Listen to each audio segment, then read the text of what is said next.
my father took me to home state. Boxing was in my blood. And I said to my father, make me a stand. From there,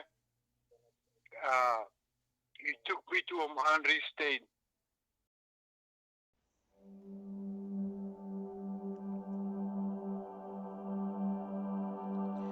Boxing has been my life for as long as I can remember. My father taught me to throw a punch, to duck it, and sometimes to catch it. I have lived my life as a young man with only one desire at heart, and that was to become a world champion.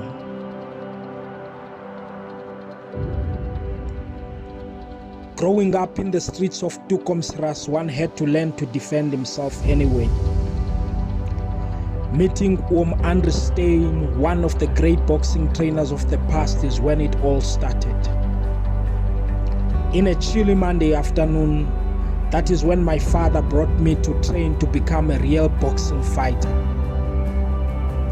From that day, I squared with all great fighters of my time: Tsietsi Moretluane, Ruben Riani, Chris Whiteboy, Brian Baronet, Brian Michel, the Hall of Famer, Job Sisanga, Thomas Sitebe, Nika the Sting Kumalo, Bashi Mushweu, Frank Konkobe, Lufuyo Kakaza, Roberto Rubaldino, Grant Macias, and even Danny Maybeck, the fighter I beat but lost. I did fight to win, and my professional record of 56 fights, 43 wins, 7 losses, and 6 draws says it all. I defended my South African lightweight title for 15 times. I have traveled the world. I went to Madrid and boxed the welterweight fighters in my lightweight body without any complaints. I have also been nominated as the King Kong South African Boxer of the Year in the summer of 1982. Just when I was about to live my dream and get the shot to a world title fight, Ray Boom Boom Mansini for his WBA title, the dark cloud went over my head and covered my dreams.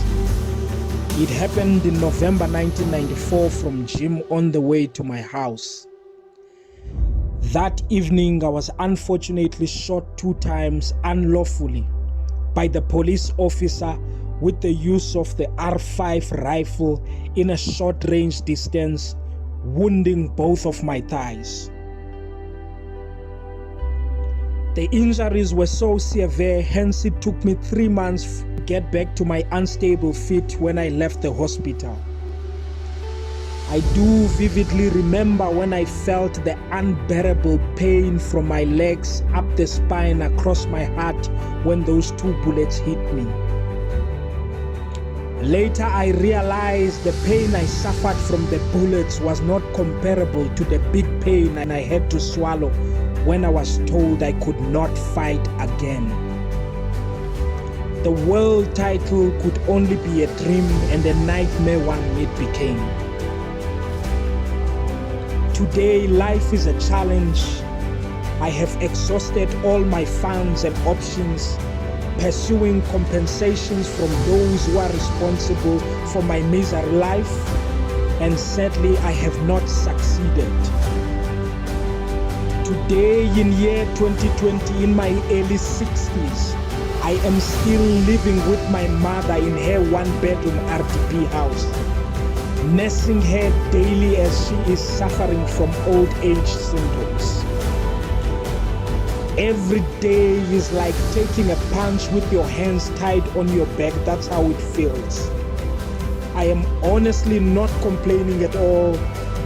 However, any help will be much appreciated by myself and my dear mother. I had my great young days as a fighter. I enjoyed the fighting game. I fought to win all the times, even though few times I came short. Fight until the very end. That is one of my father's lessons I treasure deep in my heart. Indeed, I will fight until the very end. do pray for us, but more for my old lady. She really needs more help than I do. Aladin Stevens, the Mean Machine. Hussein said to me, "Hey, Aladin, you know what? You must go and dance a little bit because your hips are too stiff." And okay, I decided to go and here over to the police station, Yes. and to consider just for a dance, just to loosen up a bit, nah. And the time there, they stepped a friend of mine, and we took him to the police station. Yeah. And there, by the police station, that the doctor shot me outside the police station. And what happened there? They found him guilty, let him go out of the police force, and they never paid me because I did later claim against the police force, the government. Yes. I mean, until this moment, I'm not. I didn't receive any payment.